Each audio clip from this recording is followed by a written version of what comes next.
Hi there and welcome to Rural Trader TV. I'm Samantha Vandersand. Today I'm joined by dressage rider and Paralympian hopeful Rachel Stott. Rachel, how are you today? I'm good, thank you. Thanks for coming. Thanks so much for having us here and your lovely horse as well. So you are a para-equestrian, specialist in dressage. Can you tell us what distinguishes a para-equestrian rider? A para-equestrian rider is a rider who suffers from a disease or an illness or has had an injury that's left them with a disability that affects the way their body moves and limits their function. Okay, so can you tell us a little bit more about your own disability?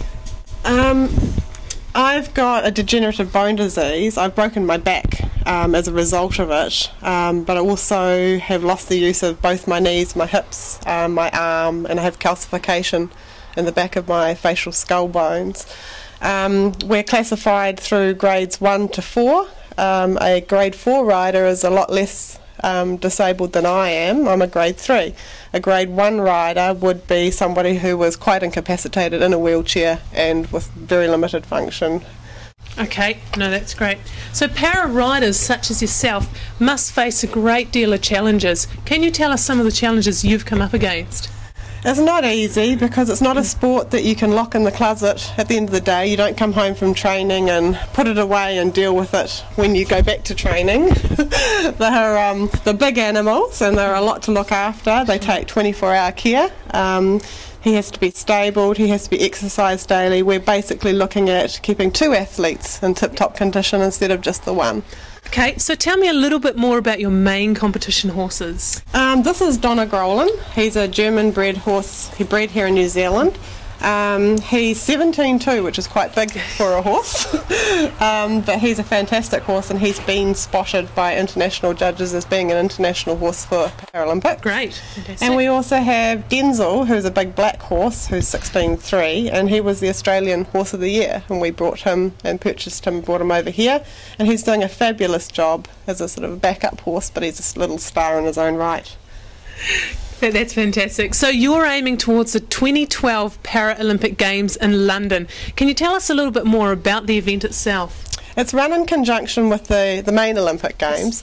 The Paralympics start straight after the conclusion of the Olympic Games. Okay. At this stage in para-dressage there are 11 gold medals up for contention and 73 riders nominated. So we've been selected for the high performance squad to gain our certificate of capability and go to London and compete over there. So we've got a couple more internationals that we need to get to prove that we're capable and up to the standard, and then we'll be off to compete with the best of them. It's the same venue, same competition, same rules. It's just run for people with disabilities and formatted so that it suits them. And do you know how many New Zealand riders will be contesting for this? There's no way of knowing at this stage. There are a number of riders that have set it as a goal and are working hard to achieve their dreams as well. But it's an ongoing process, and it's making sure you've got all your ducks in a row and that you're consistently working towards it and fulfilling each step as required. Otherwise you don't get to the other end. Yeah. So understandably a huge financial cost involved, and I guess you'll be taking Donnie with you. We will. It's a huge cost. Prior to actually leaving for London, we have to get Donnie overseas to 2 qualifiers. So other than being 17 hands doesn't mean you travel as hand luggage. So it's a phenomenal cost to fly these animals backwards and forwards to Australia, which at this stage will be our closest qualifier in Melbourne.